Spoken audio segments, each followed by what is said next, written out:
For this video, I got the chance to interview Tess, who is currently breastfeeding her second child. On top of that, she is currently enrolled in the advanced nursing program at Kwantlen. She states the choice to breastfeed came before even becoming pregnant. When she became pregnant, she states the feeling of wanting to nourish her baby from her body definitely grew and was excited to bond with her baby that way. When I asked her what made her choose breastfeeding over formula, she stated that formula is a great option for feeding babies when a mother can't breastfeed or chooses not to breastfeed for any reason. She knew that she wanted to feed her baby's breast milk and is thankful she is able to, as she knows women who had issues and did have to supplement with formula. Myths or questions Tess had when breastfeeding her first child.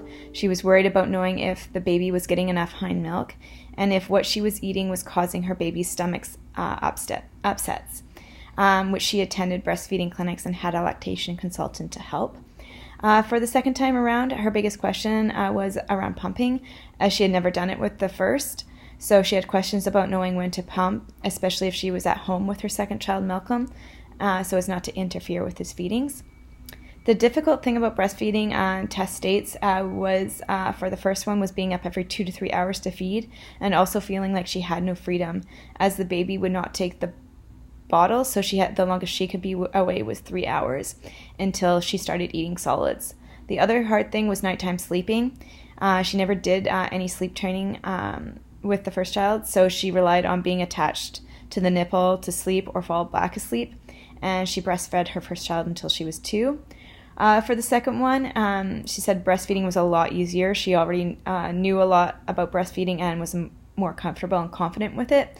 So the one thing that was hardest for her was being back in the classroom or at clinicals and figuring out pumping, such as washing all the bottles and parts, which she said could be very tedious and annoying. Tess states that Malcolm also prefers being fed from the breast, so when she got home after a long day, all she wanted was time to herself, and he wanted to be with her and to be fed. I asked her how comfortable she felt with breastfeeding in public, and she said she didn't care about breastfeeding in public at all. She said the most difficult thing was if the baby heard a noise, and being curious about that noise, they would pull from the nipple and expose your boob to the world.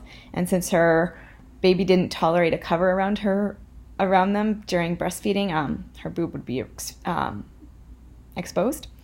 Asked Tess how she found the hospital education, and she said it really helped with learning how to attach the baby and educating her on how often to feed and how many wet diapers to look for.